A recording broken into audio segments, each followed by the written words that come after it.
Okay, so next speaker is Didier Devaux from CNRS LEPMI, and he will give a talk on fundamentals of solid-state batteries, a lecture, and I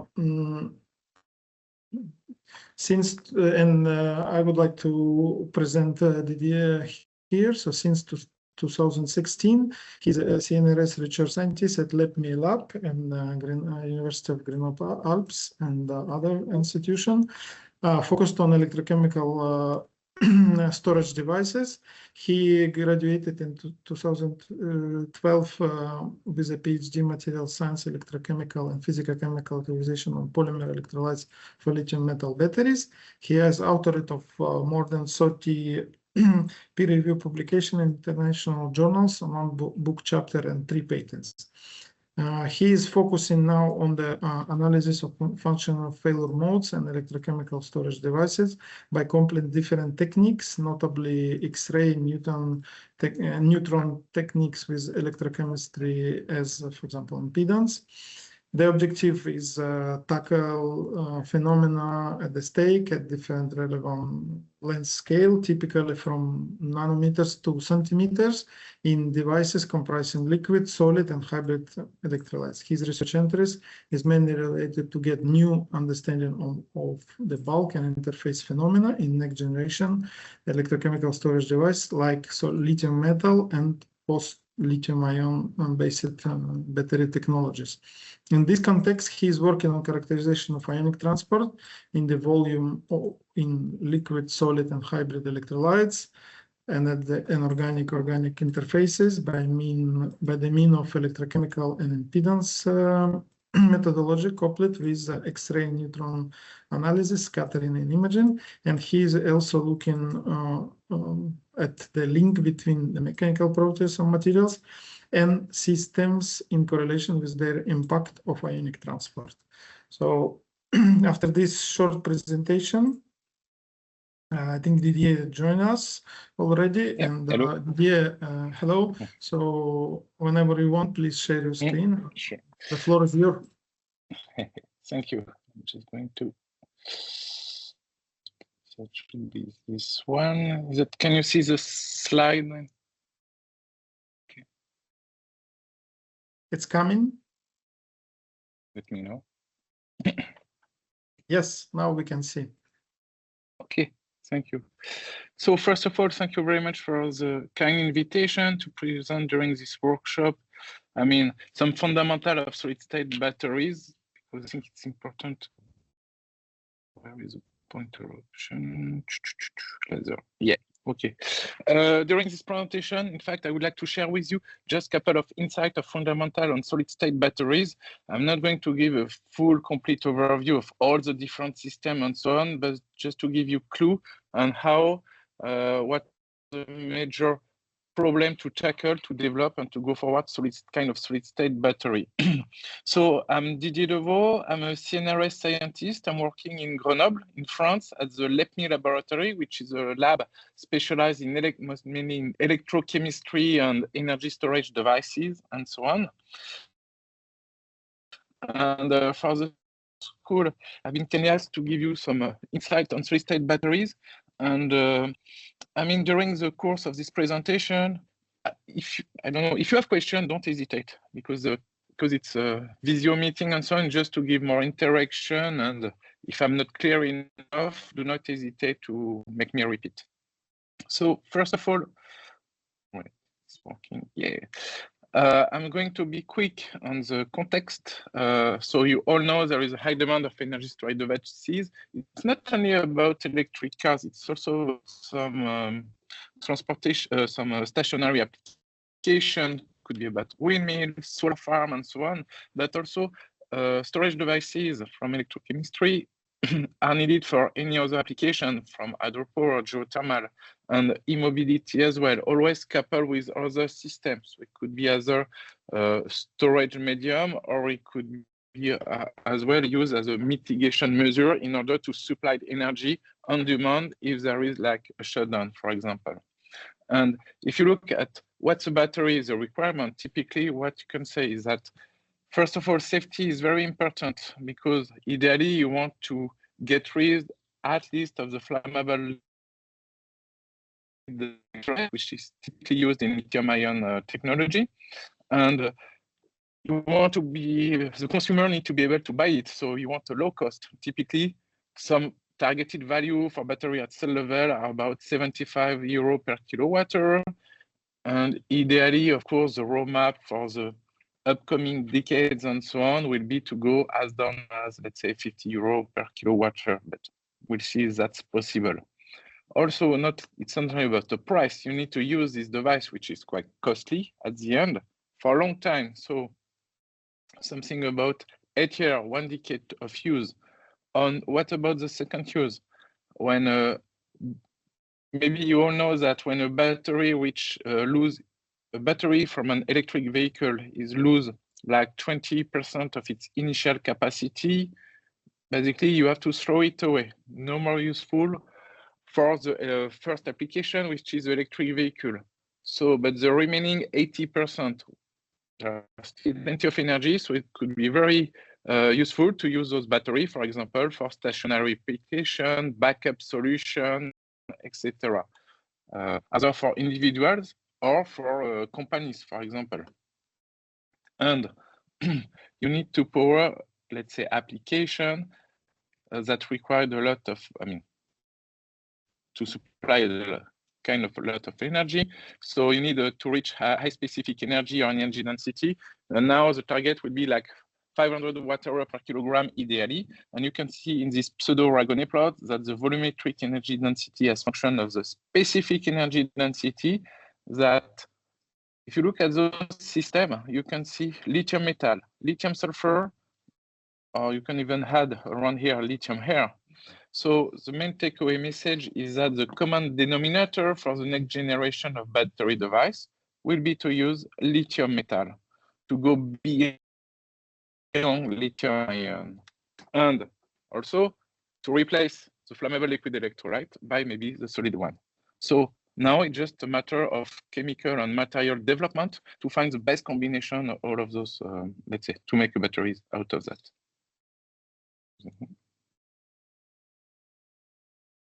Yeah. So how can we assemble a battery? If we let's take a look at the state of the art. So you have as cathode, let's say, active material, lithium iron phosphate, NMC, NCA, for example. And they all have pros and cons. And they are all below, they can deliver at, let's say, pack level, something like 160 to 200 watt-hour per kilogram, which is kind of interesting. Of course, you have, let's say, LFP is very interesting because it's cheap. You can cycle it a lot, but the energy density, the specific energy you will get at the end is lower than, let's say, NMC, which is more premium, based on nickel, manganese, and cobalt. Cobalt, which is one strong critical raw material. So you have to be very careful or find a way to recycle this material in the battery. And in order to cycle it at least around 1,000 times, which is a good target. So if we take a look again on the Ragone plot, specific energy as function of the volumetric one, you have the different, let's say, technology that have been developed.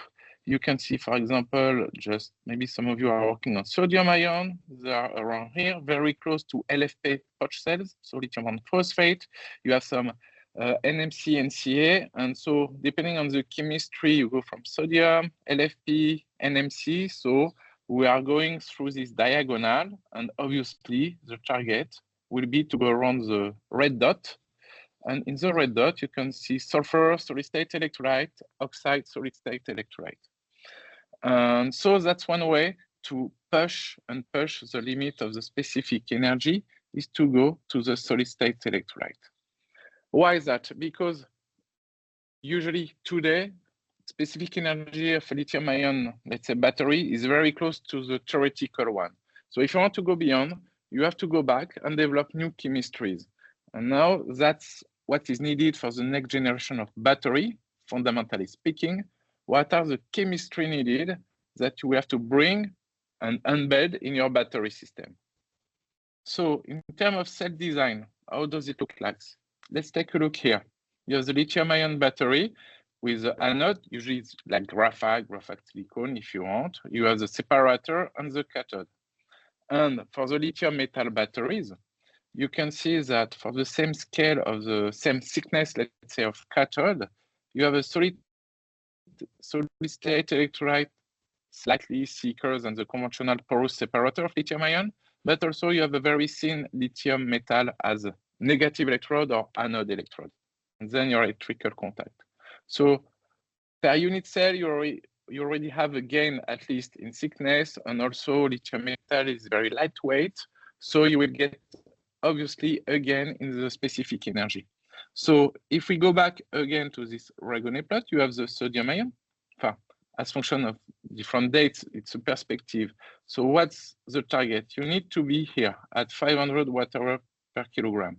And you can see that you have the sodium ion, the different chemistries of the cathode active material. We are all talking about cathode active material for specific energy because it's a limiting factor in the system.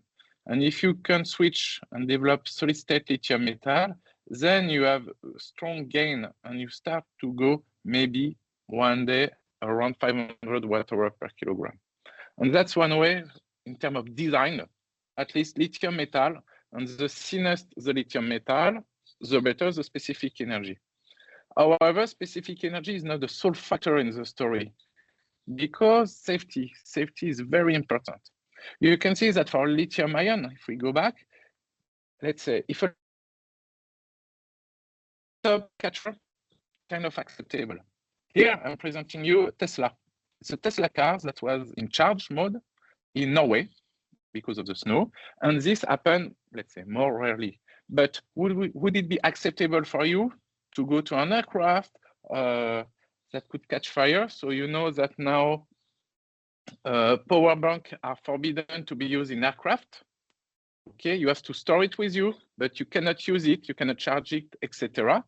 And for any more, let's say, a very specific application like space application, if you have a failures in your batteries, well, that will be very costly because usually those big satellites, maybe they are not insured because it's extremely, let's say, possible that everything will go wrong in a satellite, for example.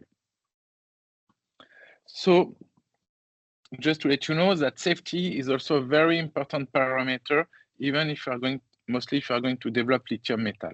Why is that? Because lithium metal, back in 1977, so Moly Energy was a Canadian company who developed, let's say, first rechargeable lithium metal batteries. However, in 1982, during charge, a cell phone caught fire in Japan. And this led to a recall of all the product, and at the end, the company stopped further development. And a couple of years later, you can see that Sony marketed the first lithium-ion battery. And you all know, I mean, the consequences of this big societal revolution from a tiny cylinder, let's say, lithium-ion battery to now something that is powering electric cars, the Nobel Prize, let's say, on lithium-ion, and so on. Why? Because they were able to industrialize a combination of material that was safe enough, combining lithium cobalt oxide with, instead of lithium metal, graphite.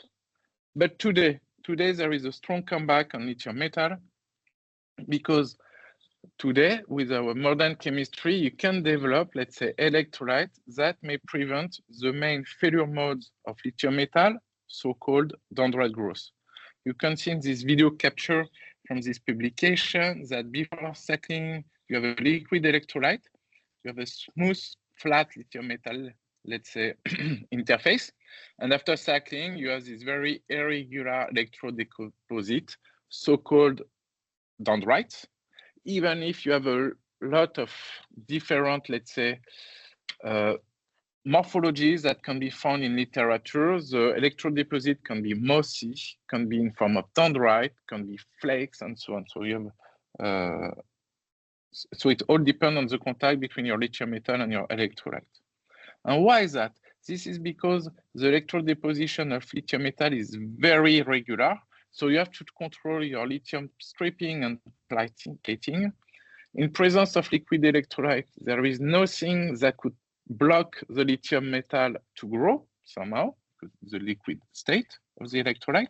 And this leads to, obviously, capacity loss, low efficiency, and so on. And to mitigate that, today, the three main strategies, I would say, either you played on the passive layer, so-called SEI in bit on top of the lithium metal to play on its chemistry, to have a more regular electrode deposit. You can replace the liquid electrolyte by a solid state electrolyte to play as mechanical barrier, or play on the lithium metal texture. You have alloy of lithium metal, etc., in order so that it's all related to the local current density the lithium metal is seeing when you are plating, during the plating process. So we'll come back on that later. So today we have a rebirth of lithium metal as negative electrodes. And so what are the main challenges related to lithium metal?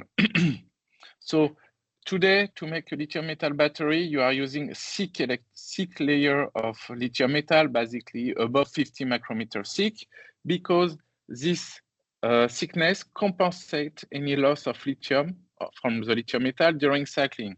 The loss of lithium metal comes from the dendrite. There could be disconnection of this dendrite, leading to so-called dead lithium.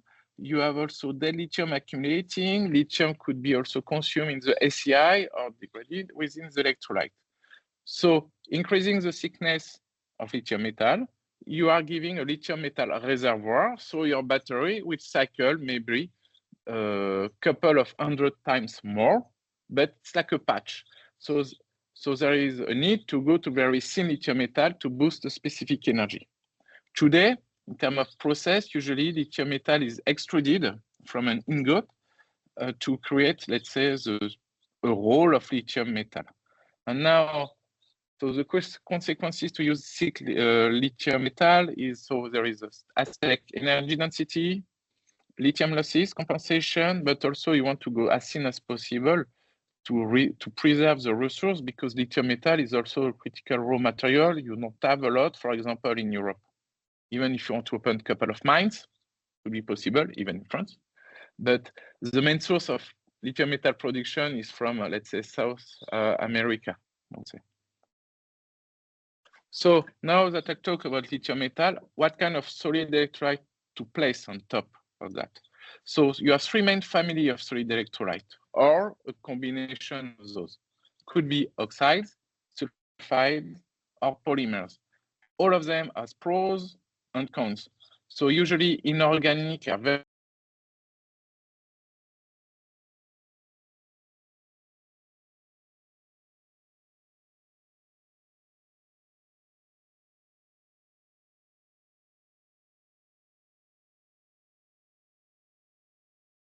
Didier, I think we cannot hear you.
We miss you for a while.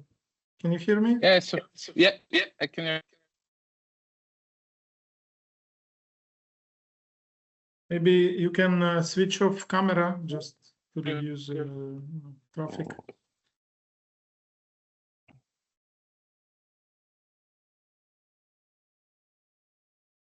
Yeah. So, yeah.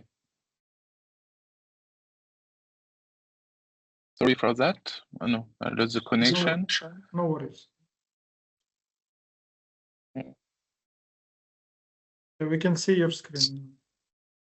Okay, I'll restart from that. So I was just making a story where how to basically assemble a solid state batteries when you start from lithium metal, and then how to select solid electrolytes. So in terms of solid electrolyte, basically you have the inorganic, the organic, or a combination of those two.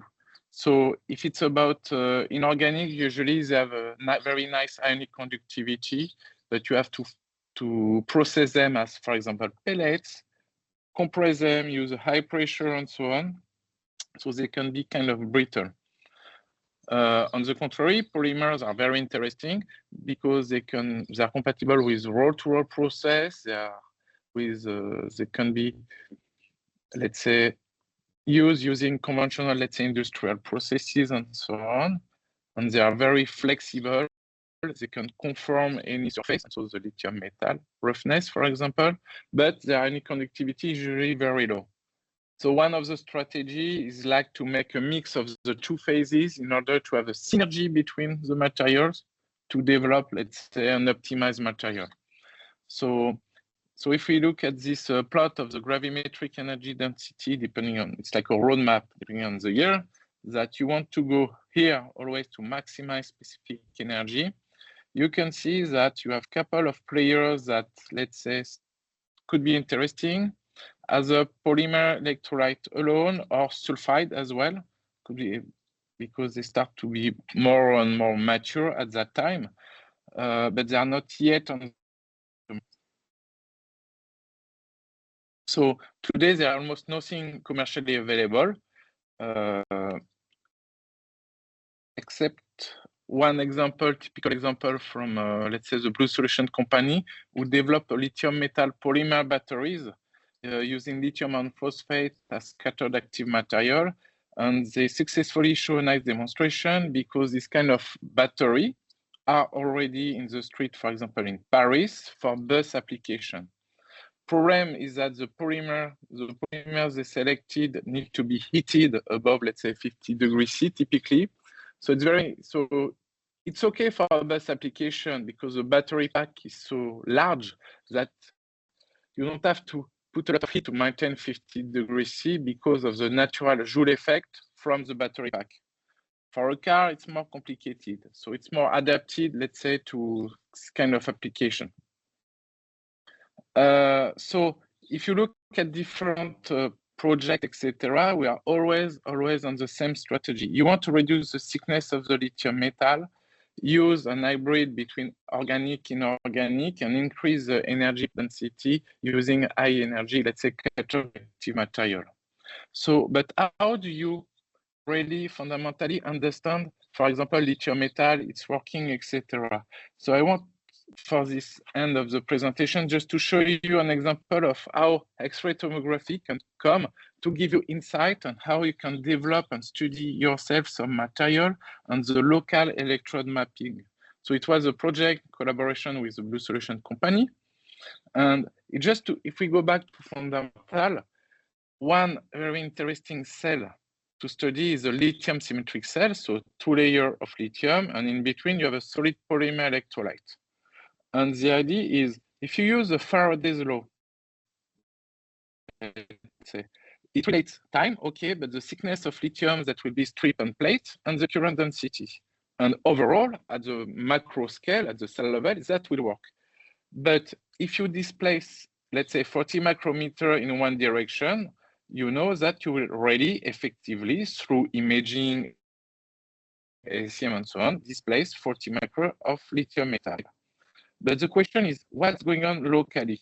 And just to show you some, let's say, how powerful, it's important to combine also some physico-chemical characterization. It's not only a matter of chemistry and material and electrochemistry, you need to have an eye on what's going on inside your cells. And for that, X-ray tomography is kind of powerful. You have an X-ray source, your sample must rotate, and you take cliché of absorption, and then you have a 3D reconstruction of the material.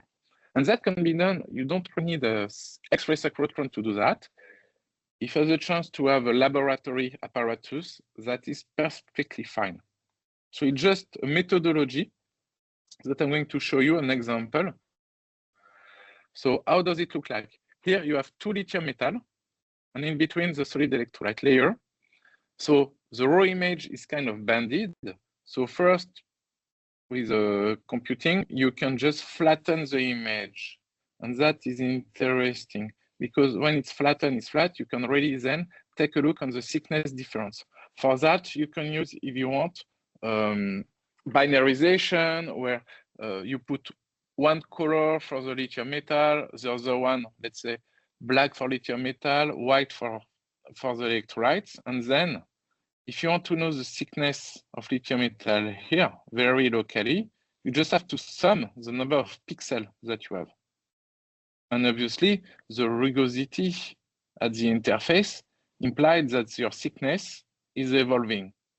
So it means that I'm already counting locally that you have different thicknesses of lithium metal after electrochemical cycling, if you want, which means that the lithium metal here in this column react differently than the one here and the one there.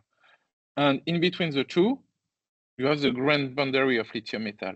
And that's why it's interesting to understand that fundamentally, if you want to go to solid state lithium metal battery, at some point you have to be very careful on what's going on at the lithium metal interface and at the grain boundary, because not all grain of lithium metal will work in a homogeneous manner. And this will relate at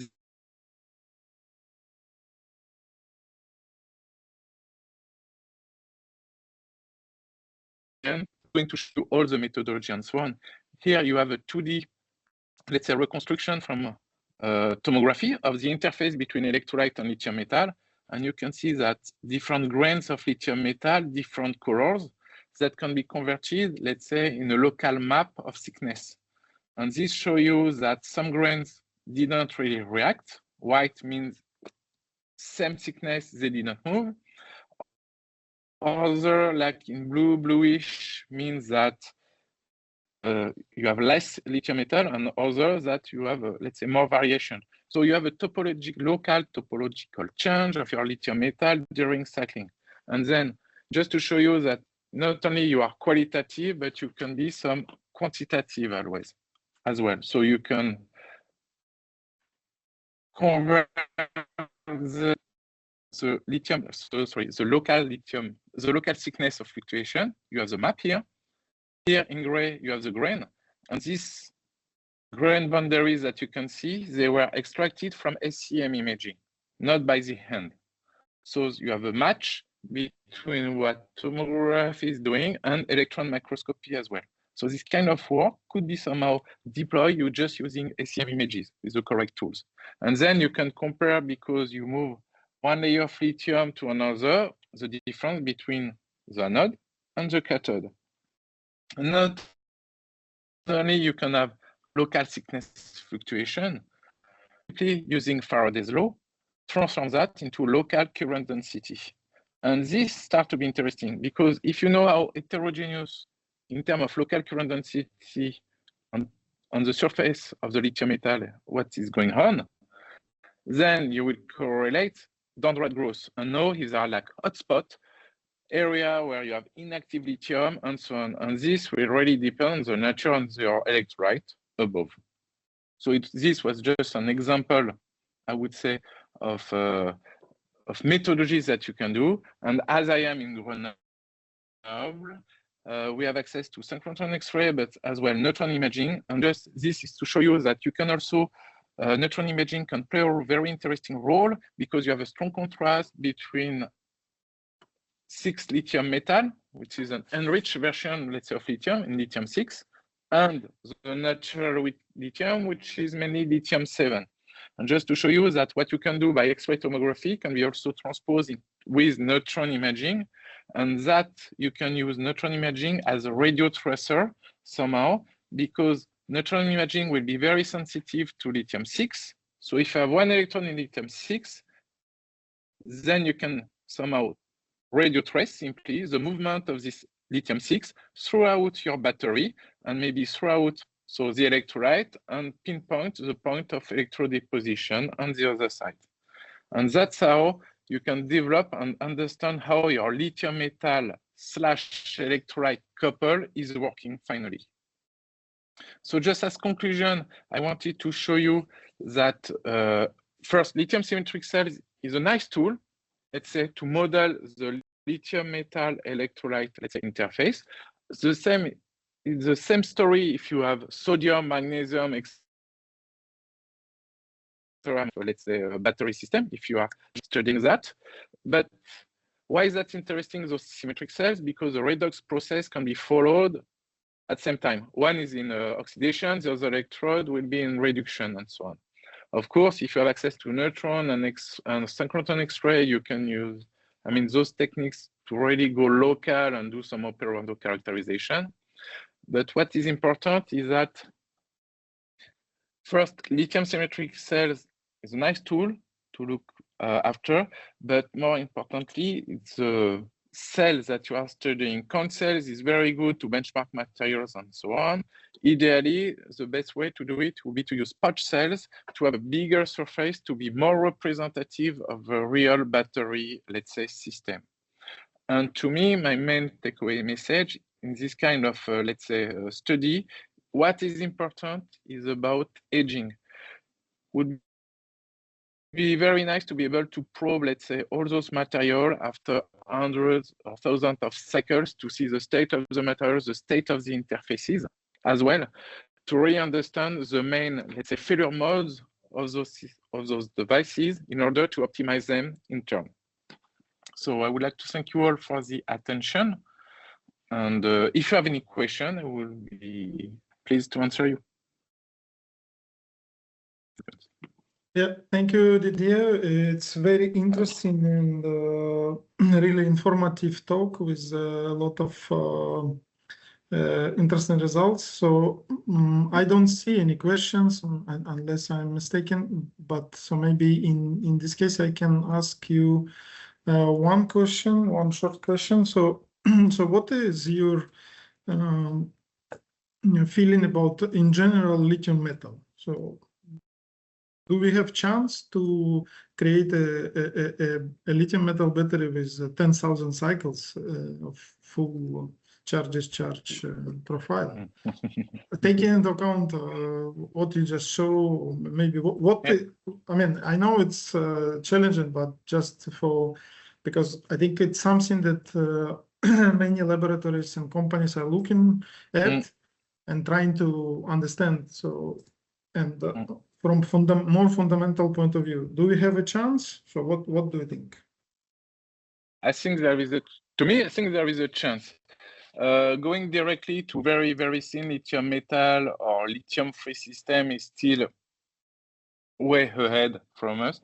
But at least, as I say now, you have electrolyte. First of all, there start to be solid-state electrolytes that are more and more mature. And that is important because they can be very well compatibilized with lithium metal. And then if you have electrodeposit issue on that to reach thousands of cycles, I would think to add, let's say, you can work on interlayer, so adding a layer in order to homogenize always the current density.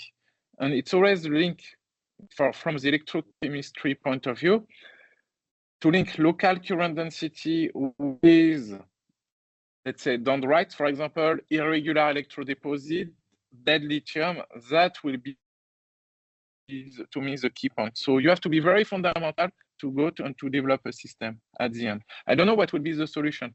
You can now have access to a lot of lithium metal alloyed with magnesium and so on, that you can play on the crystallographic nature of the lithium metal. You can play on the interface with the electrolyte. So at the end, there will be, the idea is to find the nice combination. And if at the end it's not working, well, let's increase a little bit the thickness of lithium metal as a patch, just to reach the necessary number of cycles. Okay. That would be my answer. Okay. Thank you, Didier. I think we have one question from Svetlana Menkin. I think I will try to enable Svetlana. Is it okay now? Can you see and hear me? Yes, we can. Thank you for the very nice talk. Thank you, Didier. So I had actually a question, but I have two questions. So the first question is regarding the current density distribution, and I very much agree with you saying that this is one of the most important factors. So how that was that modeled, or how that was measured, these distributions? Okay, just let me go, for example, just the Faraday's law. Simply, if you have access to the local thickness of one electrode, you just, for each pixel, is converted in current density using Faraday's law somehow. And somehow, because, and that work, it's straightforward. Okay, all right, so that's just about the thickness, and that's assuming that whatever we have on the surface is homogeneous by means of composition or resistivity. Yeah. All right, which is a big assumption, but I guess there's no way to do this more except that, yeah, I agree with you. So it's an assumption at 1 micrometer, because each pixel, the resolution we are having on those images from laboratory X-ray, each pixel is like a square of 1 micrometer per 1 micrometer. And ideally, you would like to narrow it down as much as possible, obviously, maybe going synchron, not necessarily synchronous, but it's about phase contrast to increase the quality, let's say, of those images. And more importantly, as well, is to look locally here on what's going on inside the grain, at the grain boundaries here. Yeah. And that will be the next challenge on this kind of study. Right, thank you. And then my question was that in general, what are your thoughts regarding different composite, so the electrolytes and mixtures with polymer and organic, and do you have a view on this? That is also, it's a very good question, because it's a matter of finding a nice combination, and also fundamentally to know how ions are flowing, transport inside those systems. Polymer could be ionic conductive or not, inert, the inorganic. So it's always a big scientific question to know where the ions are, let's say, moving. Is that only in the inorganic layer when it's mixed with an inert polymer? Is that in between? Is there a like a magic surface effect where you have like highway for ion to flow just on the surface of the inorganic because you find the best percolation, etc.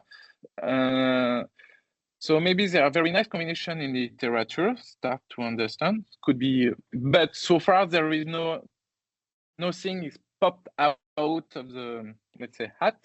It's always a matter of trials and error, and also fundamentally understanding. So sulfide seems very interesting, some polymer as well, and then it's about stability and the safety and so on. So it's a multifactorial combination. I don't have the answer, and I think maybe in literature as well, industry, there is nothing yet. Maybe it's coming, who knows, but there are room of understanding always there. Absolutely, thank you. Thank you. I think Konstantin has a question. Konstantin, I think you can use your mic. Yeah, thank you, Andre. So thank you, Didier, for a very nice talk. I have a question regarding anode-free batteries. So can you maybe share your opinion about this direction, and was it kind of make sense at all to put so much efforts in this, because you was mentioning this kind of strategy of using some reservoir of lithium, right, to compensate all inefficiencies which we have. Because lithium is a very light metal, right? So if you calculate how much lithium you would need, probably a little bit more just to compensate all these irreversible reactions. It's not so much. So, well, of course, you have decrease of the energy density, but this decrease is like very small. So if you would put on the balance like problems and maybe significant, like very small gain, which you can get by using anode-free configuration, was it make sense or not? Like based on your research, and can you share your opinion? Just to me, I think it makes sense to try to use very thin lithium metal, simply because at the end, lithium metal could be used as current collector, and you don't have to use a specific, let's say, current collector like copper that are heavy and so on. And I agree with you that using thin lithium metal and just a little bit more to compensate, I don't know the modeling, but the idea to model that, let's say, loss of lithium, overcycling, etc. So that at least would be very nice. Going, I would say, lithium-free is a very fundamental, let's say, very interesting question. Maybe it's all matter, again, it could be applied the same story here. It's only a matter of homogeneous electrode deposit, reversibility, Coulombic efficiency. And so how the current density on the surface of your current collector is homogeneous or not. So I don't have an answer. I think you have to, there is room, let's say, understanding to get, maybe. But I think going very thin, let's say, alkali metal is very good. I mean, to me, is already a good start, maybe to imaging an industrial, let's say, battery. Thank you, Didier. Okay, so thank you for this nice discussion and your answers and comments. Thank you very much. Yeah, I would like to acknowledge your participation, your time, despite you're on the conference, etc. So really appreciate. I mean, all we appreciated it, and yeah. So it was, I mean, very interesting, inspiring, and some very interesting techniques to take into account for research on solid state batteries. So thank you for your time, and it was a pleasure to have you here. Thank you. Have a good day. Thank you so much. Bye-bye. Enjoy. Yeah, bye.